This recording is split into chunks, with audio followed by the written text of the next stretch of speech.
आई भैया, हम भोजपुरी गायक अरविंद आर्यन रोज रोज धुन सुनाओ तो नहीं है जा, लेकिन मौसम खराब के चलते लाइन भी नहीं आवत। आई एक प्यारा सा गीत सुनाओ तो नीतीश भैया गीत बा। अगर अच्छा लगे तो हमारे चैनल को सब्सक्राइब करो। आई एक प्यारा सा गीत।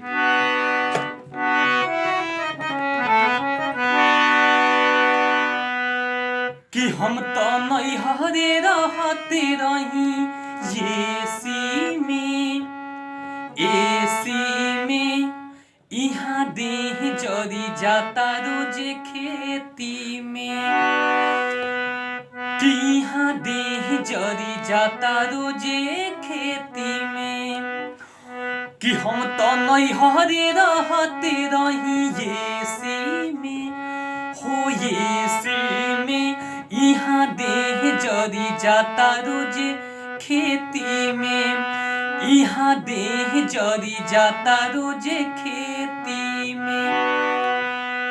कि मजा मिली नहीं एसिया कुलरिया में, कि मजा मिली नहीं एसिया कुलरिया में, कुलरिया में।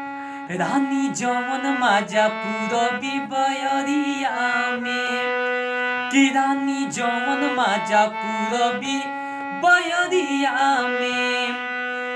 कि मजा मिली नहीं एसिया कुलरिया में, कुलरिया में। रानी जवन मजा पूरबी बयरिया में, कि रानी जवन मजा पूरबी बयरिया में।